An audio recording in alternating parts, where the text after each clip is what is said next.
Hey everyone, Sarah here. Rewind Justice brings you revenge stories that will blow your mind. If you're ready, hit subscribe and let's go. At the will reading, my brother leaned back and said, and Dad decided this years ago. You were never in the conversation. He believed that. He said it in front of 4 people. Then attorney Sandra Reed opened a second document. She placed it on the table and said, this one is dated 3 months later. The room went quiet. Part 1. What was always assumed. My parents' house in Crestwood, Illinois sat on a corner lot with a black iron fence that my father painted every other spring and a front walk that cracked and healed and cracked again in the cycle of Midwestern winters until it looked less like concrete and more like something geological. My mother grew roses on the south side of the house. Not casually. Methodically. She kept a notebook, spiral-bound green cover, with the name and planting date of every variety. She had been keeping that notebook since 1987. There were 4 volumes of it by the time she died. Their names were Frank and Carol Beaumont. He was 69. She was 66. They died 11 days apart. My father first, a stroke, a Sunday morning in April. My mother 11 days later in the same hospital in a room 3 floors up from where my father had been. The doctor said her heart. The nurses said grief. I think both were right. My name is Lydia. Lydia Beaumont. I'm 32. I am a forensic accountant at Meridian Forensic Group in Chicago, a 12-person firm that specializes in financial fraud investigation, estate disputes, and corporate litigation support. I have worked there for 6 years. I am, as of 8 months ago, a partner. My parents told people I worked with numbers. My brother told people I worked in an office. His name is Grant. He's 38. He is a regional sales manager for a commercial flooring company based in Naperville. A reliable job, a steady income, a company car, a title that sounds more substantial than it is. He has a wife named Paulette and 2 children in elementary school. He coaches his son's soccer team. He goes to every game, every practice, every tournament. He is, in the domestic geometry of our family, the visible one. The one who showed up to things. The one in the photographs. I was the one who read the contracts. Nobody asked me to. I just did. The pattern in our family was not malicious in origin. I have thought about this carefully enough to believe it. My parents were not cruel people. They were people who had a picture of how things worked, how families worked, how roles distributed, how love expressed itself through presence at soccer games and holiday dinners and the kind of visible participation that registered as investment. And I did not fit that picture cleanly. I was quieter. I was in Chicago during most of the years that mattered, building something they couldn't see from Crestwood. My work was not photogenic. You cannot take a picture of a forensic trace through a fraudulent estate transfer. You cannot frame a deposition summary. Grant was 40 minutes away. He came to Sunday dinners. He fixed things when things broke. The gutters, the furnace filter, the driveway crack that my father kept meaning to seal.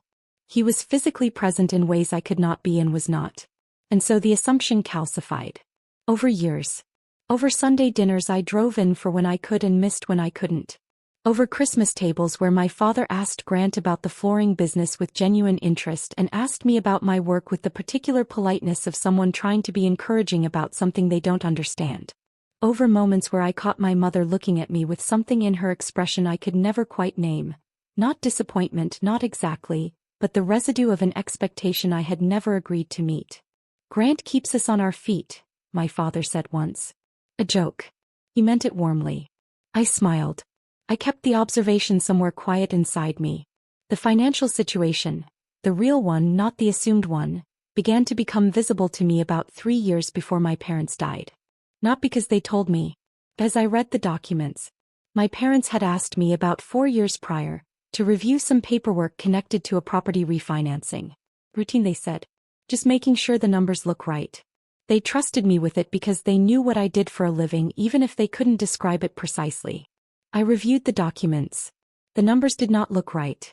What I found, carefully and without alarm, was this. My parents had been carrying a home equity line of credit at an adjustable rate that had climbed significantly over the previous 8 years. They had also, sometime in the preceding decade, made a series of informal loans to Grant. For his first car, for the down payment on his house, for a business idea that had not materialized, that totaled, by my calculation, $131,000, none of which had been repaid or formally acknowledged. My parents did not know I had seen this. Or rather, they knew I had reviewed the refinancing documents, but they did not know I had followed the trail behind them. I did not bring it up. It was not my money and not my business, and I was not their accountant. But I noted it. I kept the number. I let it sit in the back of my understanding of things. $131,000. Normal. Undocumented. Never mentioned at a Sunday dinner. I drove back to Chicago and I thought about it for a long time. Then I called my own attorney, a woman named Patricia Osei at Osei and Burke in the Loop, and I told her what I'd found and asked her what, if anything, I should know about how such informal transfers interacted with the state law in Illinois. She told me. I listened carefully. I filed it away. I did not raise any of this with my parents. Not once. Not in 3 years. I am telling you this because I want you to understand what the next part of this story cost. I am not a person who performs patience. I am a person who does the math and waits for the moment when the math becomes relevant. That is, professionally, exactly what I do for a living. I trace money through documents. I wait for the document that tells the truth. I drove to Crestwood when I could. I helped when I was asked. I was not absent. I was just not visible in the way the family had decided visibility worked. When my parents got older and their health began to shift, my father's blood pressure, my mother's hip, the general accumulating freight of being in your late 60s, I paid attention. I stayed in contact. I drove in on the third Sunday of every month without being asked, and I did the things that needed doing. The insurance reviews, the Medicare paperwork, the conversation with their financial advisor at Clearfield Wealth Partners in Oak Brook that neither of my parents fully wanted to have but that needed to happen. Grant fixed the gutters. I reviewed the documents. Neither of us knew at the time which would matter more. My father died on April 14th. My mother died on April 25th. I was in the hospital for both. Grant was there too, I want to be fair. He was there. He held my father's hand in the last hours and he sat in the waiting room with me through both nights, and he cried in a way that was honest and unguarded and human. He is not a villain. I need you to understand that. He is a man who was told by 38 years of family dynamics that he was the central one. He believed it because he had been given every reason to believe it and no reason not to. What happened at the will reading was not Grant's fault. It was just what happened when the assumption met the document. The call came 6 days after my mother died. Attorney Sandra Reed. Reed and Callaway Estate Law, located on the 4th floor of a building on Harlem Avenue in Oak Park, Illinois, 3 miles from Crestwood, close enough that my parents had driven past it regularly for 30 years. Miss Beaumont, she said. I'm calling to schedule the reading of your parents' estate documents. I'd like to have both beneficiaries present. Are you available Thursday morning? Both beneficiaries, I said. Yes, she said. Not just Grant. Pause. No, she said. Not just Grant. Another pause, smaller. I've been hoping you would be the one to call first, actually. Your parents mentioned you might. I absorbed this. Thursday morning works, I said. Reed and Callaway Estate Law had the kind of waiting room that communicated authority without trying to. The furniture was functional and old, the kind of old that comes from quality rather than neglect, and the bookshelves were full of actual books rather than decorative ones. Sandra Reed was 55. She had the steady, unhurried manner of someone who had been in rooms where important things happened and had learned that the important thing about those rooms was not raising your voice. Brown hair going gray at the temples. A gray suit. A pen in her hand that she never used during the meeting but held throughout it, the way some people hold a coffee cup for warmth. She had represented my parents for 9 years. She came out to meet me in the waiting room rather than having me escorted in. Grant was already in the conference room when I arrived. He had driven from Naperville. He was in a sport coat, the one he wore to important occasions, and he looked, to his credit, genuinely grieved. He stood when I came in. He hugged me. It was real. Also in the room, Paulette, his wife. She sat 2 seats from Grant with her hands folded on the table. She caught my eye when I came in and looked away. Sandra Reed took her seat at the head of the table. She set a manila folder in front of her. One folder. Thin. Standard. Grant looked at it the way a person looks at something they believe they already know the contents of. Before I begin, Sandra said, I want to give a brief procedural note.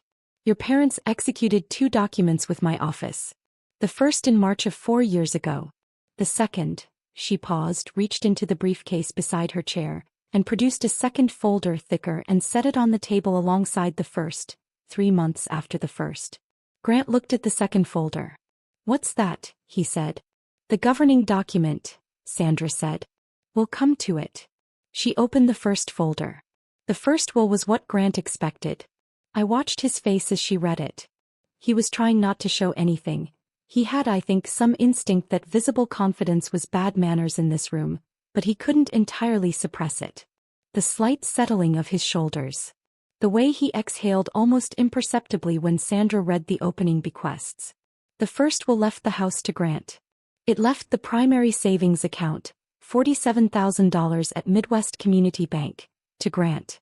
It left the investment account at Clearfield Wealth Partners, then valued at approximately $89,000, to be divided equally. It left the car to Grant. It left the contents of the house with personal effects to be divided equitably to Grant.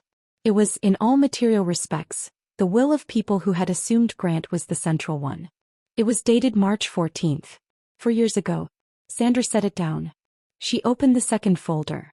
Grant leaned back in his chair. "Mom and Dad decided this years ago," he said. "They were clear about it. It was always going to be this way." He looked at me. His voice was not unkind, he was not being cruel, not consciously. He was stating what he believed to be established fact. "You were never really in the conversation, Lydia. They knew you were in Chicago. They knew you had your career. It wasn't." "Mr. Beaumont," Sandra said. He stopped. She placed the second folder flat on the table. "This document is dated June 22nd, she said. 3 months after the first.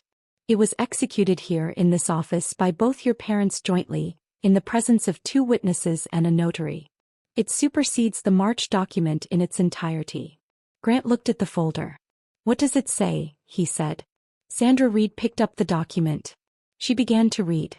"We, Frank Allen Beaumont and Carol Ruth Beaumont, being of sound and disposing mind, do hereby revoke all prior wills and testamentary documents and declare this our last will and testament, executed jointly on the 22nd day of June."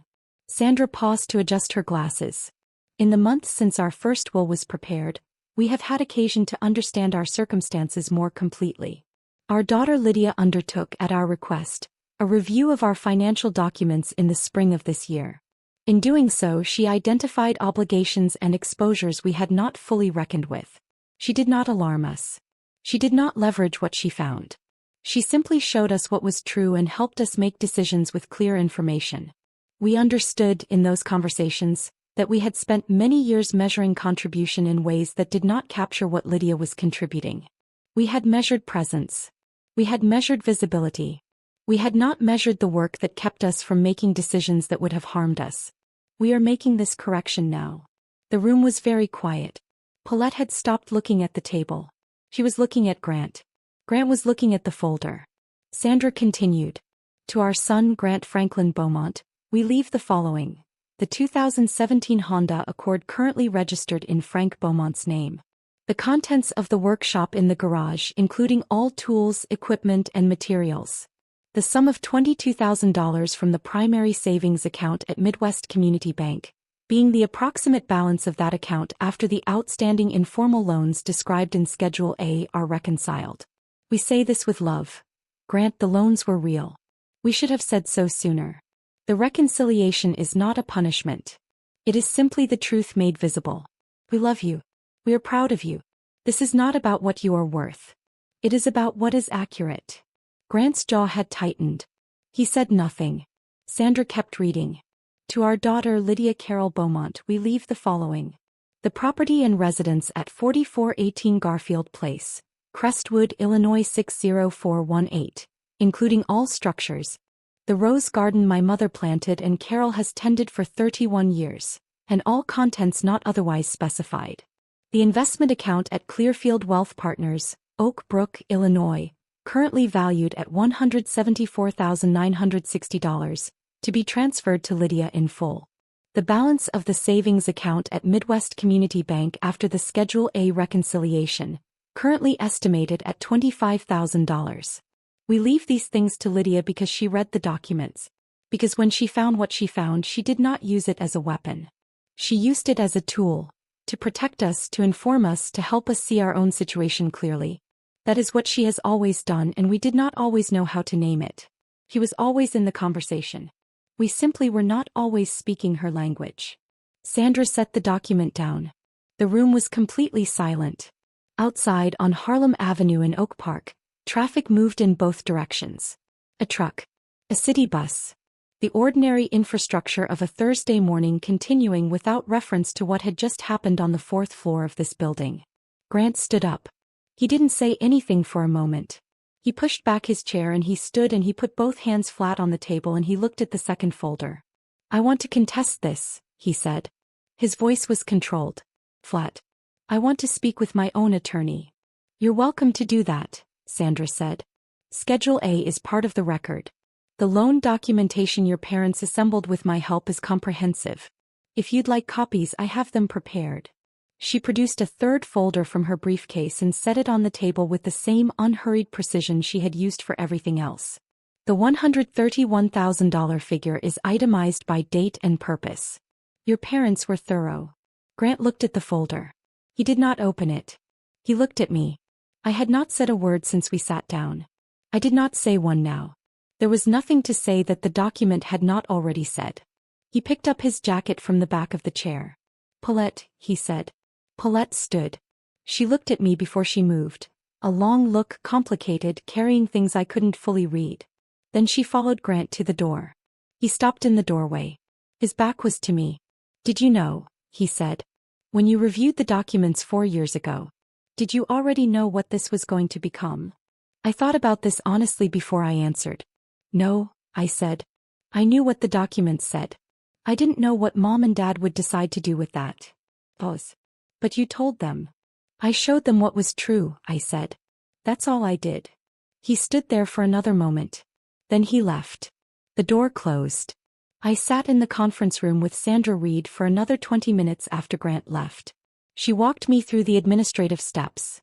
Transfer of deed, account paperwork, the Schedule A reconciliation process. She was methodical and clear. She had the manner of someone who had conducted this kind of meeting often enough to know which parts people needed explained twice and which parts they could absorb on their own. At the end, she closed her folder. "Your parents came back to me 3 weeks after you reviewed their documents," she said. "Your father called first. He said," she paused, with something in her expression that was not quite a smile but was adjacent to warmth. "He said he'd been sitting on the wrong side of a ledger for 30 years and he'd finally found someone to show him which side was which." I looked at the table. "He said that." "He did." Pause. "He also said you drove in on the 3rd Sunday of every month. He said you reviewed their Medicare options 2 years in a row. He said you were the one who found the error in their property tax assessment in 2021 that resulted in a $3,200 refund they didn't know they were owed." She looked at me. "He kept a list, Lydia. He gave it to me when they signed the second will. He said he wanted it on the record." I didn't say anything for a moment. I thought about my father asking Grant about the flooring business. The warmth in his voice. The genuine pride. I had never doubted that it was real. I had also never known he was keeping a list. Grant did not contest the will. His attorney in Naperville, a man named Robert Finch at Finch & Associates on Washington Street, reviewed the documentation Sandra Reed had compiled and called Grant within 10 days. I know this because Grant told me later in a conversation I'll get to. What Finch told him, apparently, was that the loan documentation was airtight, that the competency and capacity record for both parents was thorough, and that contesting would cost significantly more than it would recover. Grant did not contest. I drove to Crestwood on a Saturday in May. The locksmith, a woman named Deborah Cho who ran Cho Security on Central Avenue and had changed locks in that neighborhood for 20 years, met me at 10. She was efficient and cheerful and did not ask unnecessary questions. She handed me 2 keys. I stood on the front walk. The iron fence. The cracked concrete. The rose garden on the south side just coming into its spring form, not fully open yet, tight buds, the color building underneath the petals. I went inside. I walked every room slowly, the way you walk a space that is yours now and you are still learning to believe it. My mother's rose notebook was on the kitchen counter. Green cover. Spiral bound. I picked it up and looked at the most recent entries. Her handwriting, careful and slanted, The names of varieties I didn't know, dates in the margin, notes about soil amendment and pruning schedules. Volume 4. I put it in my bag. I called Patricia Osei that afternoon. She was the attorney I had called 4 years ago, after reading my parents' financial documents. She had told me about informal transfers and estate law in Illinois. She had been, in the years since, someone I checked in with occasionally on professional matters. I heard it went as expected, she said. More or less, I said. Your parents were thorough, she said. The loan documentation especially. That was well prepared. They were organized people, I said. They were, she said. Also, your father called me last year. Just once. He wanted to make sure the second will was properly structured. He didn't need my help, he just wanted a second opinion. Pause. He said he wanted to make sure it would hold. I absorbed this. My father. Calling a second attorney to make sure the second will would hold. Making sure. One of these Saturdays, as it turned out, he got to. Grant called me in June. I had been expecting it. I did not know exactly what form it would take, whether it would be anger or guilt or something else, so I answered without anticipating. It was guilt. Not performed. The real kind. I've been trying to figure out what to say, he said. Take your time, I said. I'm not calling to argue about the estate. That's done. He paused. I want to say that I didn't know about the loans. Not all of them. I knew about the down payment. I didn't know about the rest. I know, I said. Mom and Dad didn't tell you. That was their choice. But you knew. I found it in the documents, I said. I didn't tell anyone. Why not? I thought about this honestly. Because it wasn't mine to tell, I said. It was theirs. I just made sure they knew what was accurate. A long silence. I have a question, he said. And I need you to answer it straight. Okay. Did you show them those documents to get the house? I let the question sit for a moment. Not because I needed time to know the answer. Because I wanted him to understand that I was taking it seriously before I responded. No, I said. I showed them because they asked me to review a refinancing and what I found was larger than the refinancing and they deserved to know. That's it. And the second will was their decision, I said. I didn't ask for it. I didn't know it was coming. I found out in the same room you did. Another silence. I believe you, he said. It didn't sound easy. I know this isn't how you thought things would go, I said. I know you've been the one who was physically there. I know that was real.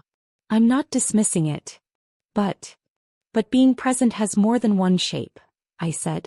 I was there in the ways I was built to be there. Mom and Dad finally understood both shapes. That's what the document says. He exhaled. I need some time, he said. Take it, I said. Are you going to sell the house? No, I said. I'm going to live in it. Pause. Mom's roses, he said. I have the notebook, I said. Another long silence. Something in it softened just slightly, not resolution but the beginning of a direction. She had a favorite, he said. The dark red one near the fence. He called it something. I can't remember. Tuscany Superb, I said. I had looked it up. It was in volume 2 of the notebook, entry dated June 2003. Best performer. Very old variety. Yeah, he said quietly. That one. It's still there, I said. He didn't say anything for a moment. He said. Okay. The door was open. Conditionally. With the understanding that invisible work was real work, that documents were not cold things but honest things, and that the family's operating language was going to have to expand to include both kinds of presence. Not all the way open. Not yet. But enough. I started working in the rose garden in late May. I had no particular skill at gardening. My work was numbers, documents, the architecture of financial truth. But I had the notebook. Volume 1 through 4, every entry, every variety, the soil notes and the pruning schedules and the careful annotations in my mother's slanted handwriting going back to 1987. I followed the instructions. The Tuscany Superb near the fence was the first one I tended. Old variety. Very old, the notebook said. Vigorous root system. Does not need much from you, just don't get in its way. I didn't get in its way.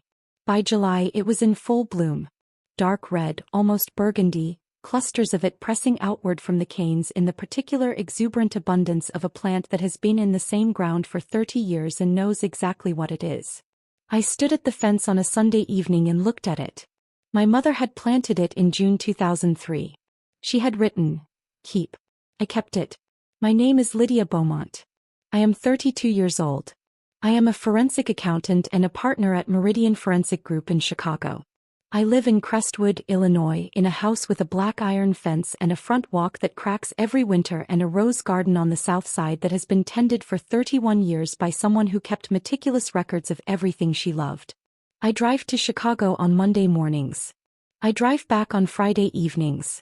I tend the roses on Sundays. My mother was right. You do not need to measure everything to know its worth. But sometimes, when the document is in front of you and the room has gone quiet and someone finally asks the right question, it helps to have the numbers. They were always there. Someone just had to read them.